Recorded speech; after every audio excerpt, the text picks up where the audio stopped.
Magandang gabi po, isang guro ng Physical Education o PE sa lungsod ng San Fernando, lalawigan ng Pampanga, ang inirereklamo ng pangmomolesta ng kanyang mga estudyante sa elementarya. Ang mga biktima ay inaabuso raw ng kanilang guro sa oras pa man din ng klase at sa loob daw mismo ng eskwelahan. Nakatutok to, live si John Consulta. John. Mike, hindi nga bababa sa 16 na minor de edad na estudyante ang nagreklamo sa isang guro sa isang public elementary school dito sa San Fernando, Pampanga ng pangmomolestya. Sa isinagawang imbestigasyon ng Women and Children's Protection Desk ng San Fernando Police, inilahad ng 16 na grade 5 at grade 6 pupils ang bangungot na sinapit sa kamay ng kanilang PE teacher. Kwento ng mga biktima sa pulisya, napawang nasa edad 11 at 12. Hinahawakan daw sila ng kanilang guro sa masiselang bahagi ng kanilang katawan sa oras ng kanilang klase sa loob ng kanilang pinapasukang public school. Hinahawakan daw po yung masiselang bahagi ng kanilang katawan. Nangyayari mo during class hours po? Base po doon sa pag-iimbestiga nila, during klase nga daw po. Pinakahuling insidenteng isinumbong sa pulisya ay noong October 6 mula sa isang grade 5 pupil na babae nang magpatawag daw ng practice ang 44 na taong gulang na PE teacher sa kanilang eskwelahan. Tumanggi magpa-interview ang mga magulang na nakausap namin. Pero ayon sa pulisya, abot langit daw ang galit ng mga magulang matapos madiskubre ang ginawang pang-aabuso sa kanilang anak.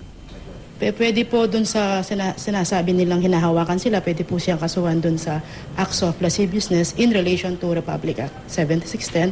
Ngayon po kung yung pinaka-worst po is kung may makikita po sa medical result nila, pwede po yung rape in relation to Republic Act 7610 din po. Sinubukan namin kapanayamin ang prinsipal ng eskwelahan pero tumanggi ito magbigay ng anumang pahayag. Tinangka rin namin kunin ang panig ng suspect pero simula pa raw kahapon, hindi na raw pumasok ito sa eskwelahan. Kwento ng mga katrabaho ng suspect, labis daw nilang ikinagulat nang mabalitaan ang mga umano'y pang-aabuso. Nagulat talaga kami dun sa pumutok na balita na ganyan nga na hindi namin in-expect na mangyayari talaga at mababalitaan namin na ganun ngayon nangyari. Tinext nyo pa siya, no? Paano, ano yung laman ng text message? We tried to ask him if, sir, may problema po ba? We can help you. Pwede mo kaming makausap pero wala talagang reply. Paniwala ng mga otoridad, posibleng mas marami pa ang bilang ng mga nabiktima ng suspect na 4 na taon nang nagtuturo sa naturang public school kaya patuloy ang kanilang panganganap ng iba pang ebidensya.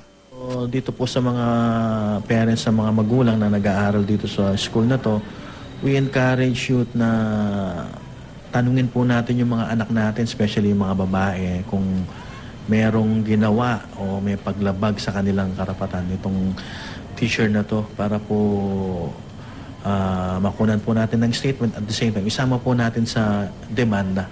Hindi po tayo hihinto hanggat hindi po natin nahuhuli ito.